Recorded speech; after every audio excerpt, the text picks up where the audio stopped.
खुदावंद प्रभु यीशु मसीह के मीठे और जलाली नाम में आप सबको जय मसीह की।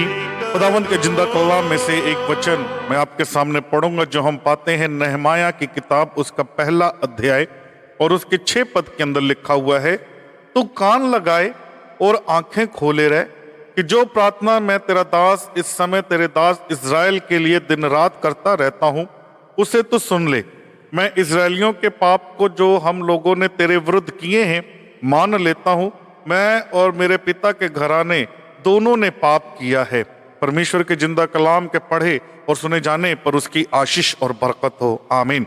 थोड़ा सा समय हम खुदावंद के वचन के और अपने ध्यान को लगाएंगे, क्योंकि जब भी हम परमेश्वर के वचन को पढ़ते हैं, खुदावंद के वचन का अध्ययन करते हैं, तो खुदा का वचन हमारे जीवन के अंदर आशीष लेके आता है। खुदा का वचन हमारे जीवन के अंदर सामर्थ लेकर के आता है और परमेश्वर का वचन जो है हमारे मार्ग के लिए, हमारे रास्ते के लिए उजियाले का काम करता है। आज जब हम इस जीवन के अंदर रहते हैं, इस जीवन के अंदर बहुत सारी बातें हैं, चिंताएं हैं, परेशानियां हैं, दुख है, मुसीबत है। हर कदम पर जो है एक नई समस्या हमारे सामने खड़ी होती है और हम परमेश्वर से प्रार्थना करते हैं, हम खुदा से दुआ करते हैं, लेकिन उस प्रार्थना का उत्तर नहीं मिल रहा और हम अपने मन के अंदर बहुत व्याकुल हैं और हमारा विश्वास डगमगाने लगता है। हम सोचने लगते हैं कि परमेश्वर मेरी प्रार्थना को सुन क्यों नहीं रहा है। और कभी कभी हमारे मन के अंदर ये डाउट आने लगता है कि मैं इस पृथ्वी पर हूं, मेरा खुदावंद जो है वो स्वर्ग में है, मेरी आवाज को वो सुन भी रहा होगा कि नहीं सुन रहा होगा। लेकिन परमेश्वर का वचन हमें इस बात को सिखाता है कि खुदावंद हमारी प्रार्थनाओं को सुनता है। खुदावंद जो है हमारी दुआओं की ओर अपने ध्यान को लगाता है। आज का जो इस वचन का थीम है वो ये है कि परमेश्वर से अपनी प्रार्थना पर ध्यान देने के लिए कहना। खुदावंद से, परमेश्वर से अपनी प्रार्थना पर ध्यान देने के लिए कहना। नहमाया की किताब उसका पहला अध्याय उसके 6 पद के अंदर लिखा हुआ है, पहला हिस्सा जो उसका कहता है कि तू कान लगाए और आंखें खोले रह कि जो प्रार्थना मैं तेरा दास इस समय तेरे दास इज़राइल के लिए दिन रात करता रहता हूं तो उसे सुन ले। नहमाया खुदावंद परमेश्वर के सामने बैठा हुआ दिन रात दुआ कर रहा है और 6वें पद के अंदर जब हम इस पद को पढ़ते तो वहां पे नहमाया कहता है कि हे परमेश्वर तू कान लगाए और आंखें खोले रह कि जो प्रार्थना मैं तेरा दास इस समय तेरे दास इज़राइल के लिए दिन रात करता रहता हूं उसे तू सुन ले। परमेश्वर से अपनी प्रार्थना पर ध्यान देने के लिए कहना।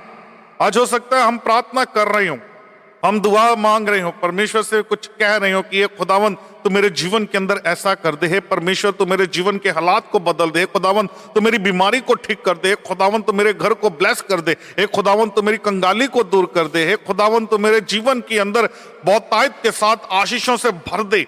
हो सकता है आज हमारी ये प्रार्थनाएं हो, लेकिन जब हम खुदावंद के वचन के अंदर आते हैं तो परमेश्वर का वचन हमारे मार्ग के लिए उजियाले का काम करता है और वो हमारे जीवन के अंदर एक रोशनी लेकर के आता है, क्योंकि खुदा ने, परमेश्वर ने अपने वचन के अंदर हमें जो है हर एक बात के लिए एक कुंजी दे रखी है कि जब भी हमारे दरवाजे बंद होते हैं उन बंद दरवाजों को खोलने के लिए खुदा ने अपना वचन दिया है।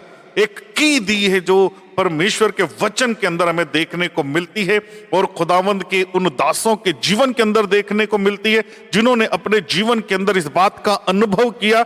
उन्होंने परमेश्वर के सामने बैठ करके रोए, खुदावंद के सामने बैठ करके विलाप किया और खुदावंद के सामने अपनी प्रार्थनाओं को रखा। नहमाया यहां पर कहता है कि हे परमेश्वर, एक खुदावंद तू कान लगाए और आंखें खोले रहे कि जो प्रार्थना मैं तेरा दास इस समय तेरे दास इज़राइल के लिए दिन रात करता रहता हूं उसे तो सुन ले।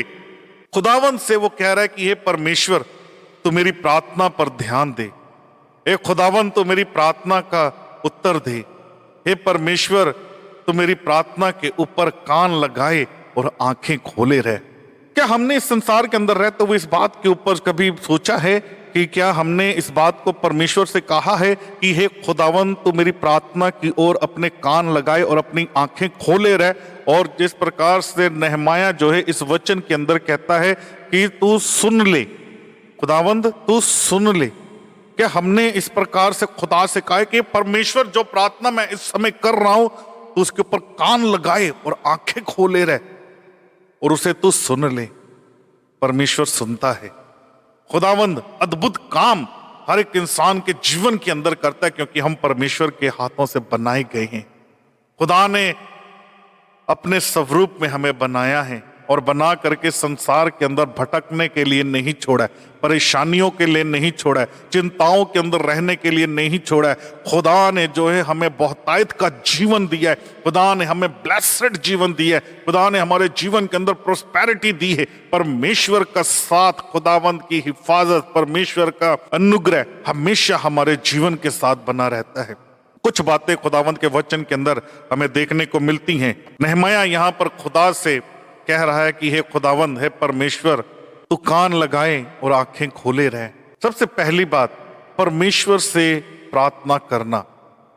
पहला थिस्सलुनीकियों उसका 5वां अध्याय उसके 16 पद से लेकर 18 पद तक पढ़ते हैं तो वहां पर लिखा हुआ है, सदा आनंदित रहो और निरंतर प्रार्थना में लगे रहो, हर बात में धन्यवाद करो, क्योंकि तुम्हारे लिए मसीह यीशु में परमेश्वर की यही इच्छा है।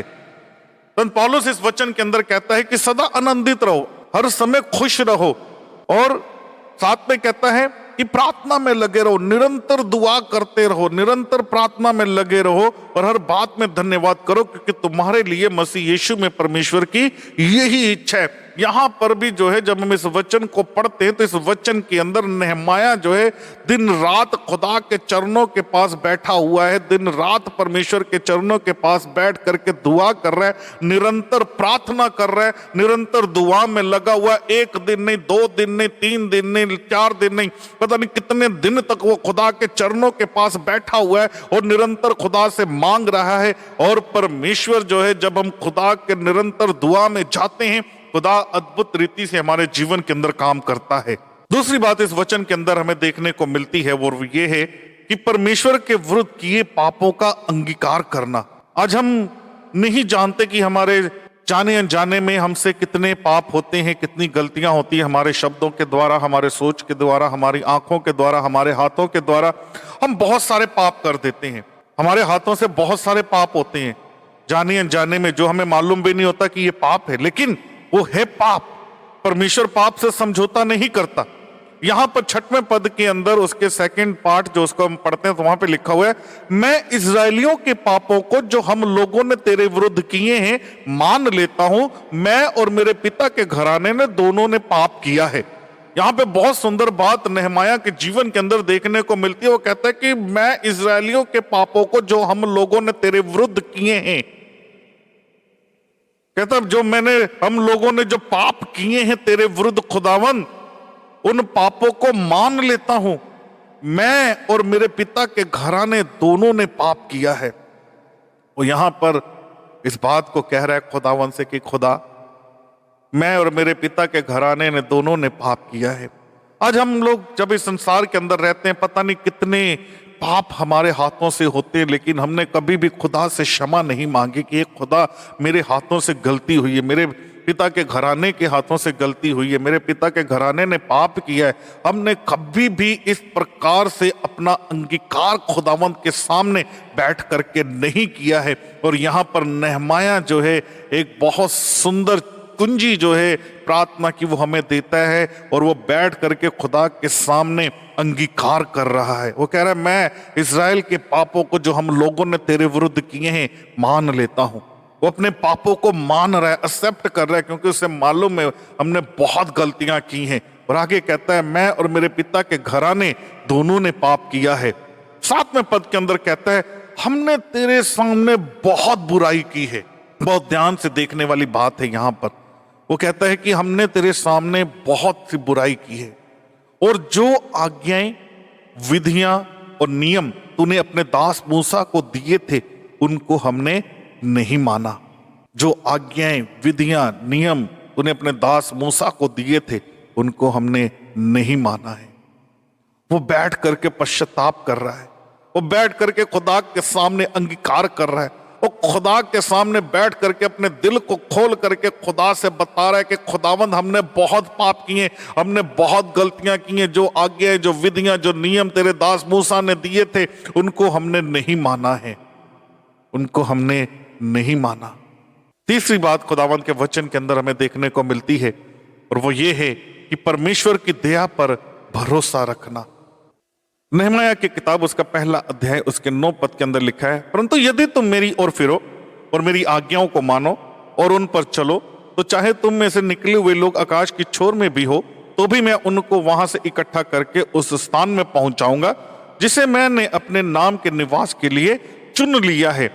नहमाया को यहाँ पर इस बात का भरोसा है कि परमेश्वर जो है वो अनुग्रहकारी परमेश्वर है, दयालु परमेश्वर है। इसीलिए वो 9वें पद के अंदर कहता है कि परंतु यदि तुम मेरी ओर फिरो, अगर हम सच्चा पश्चाताप करते हैं। और बहुत सुंदर बात हमें देखने को मिलती है वचन के अंदर, और वो योना नबी की किताब और उसका जो है 3रा अध्याय और उसके 10 पद के अंदर लिखा हुआ है, जब परमेश्वर ने उनके कामों को देखा कि वह कुमार्ग से फिर रहे हैं, तब परमेश्वर ने अपनी इच्छा बदल दी और उनकी जो हानि करने को ठानी थी उसको ना किया। कि परमेश्वर के ऊपर उन्होंने भरोसा किया, खुदावंद के ऊपर उन्होंने भरोसा रखा।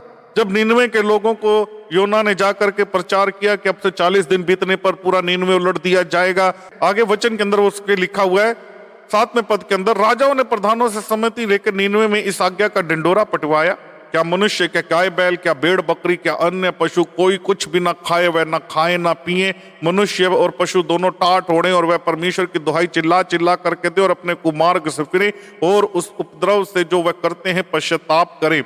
और 9वें पद के अंदर कहता है संभव है कि परमेश्वर दया करे और अपनी इच्छा बदल दे और उसका भड़का हुआ कोप शांत हो जाए और हम नष्ट होने से बच जाएं। उनको यह भरोसा था कि अगर हम पश्चाताप करेंगे, अगर हम अपने पापों गलतियों को स्वीकार करेंगे, तो यहां पे वचन कहता है कि संभव है कि परमेश्वर दया करे और अपनी इच्छा बदल दे और उसका भड़का हुआ कोप शांत हो जाए और हम नष्ट होने से बच जाएं। और 10वें पद के अंदर लिखा है, जब परमेश्वर ने उनके कामों को देखा कि वह कुमार्ग से फिर रहे हैं, तब परमेश्वर ने अपनी इच्छा बदल दी और उनकी जो हानि करने को ठानी थी उसे ना किया। जो हानि करने को ठानी थी उसे परमेश्वर ने फिर ना किया, क्योंकि परमेश्वर के ऊपर उन्होंने भरोसा किया। आज जब हम इन वचनों को पढ़ते हैं तो ये वचन हमारे जीवन के अंदर आशीष लेकर के आते हैं कि परमेश्वर से अपनी प्रार्थना पर ध्यान देने के लिए कहना, उससे पहले हमें अपने इस जीवन के इन पड़ावों को देखना होगा।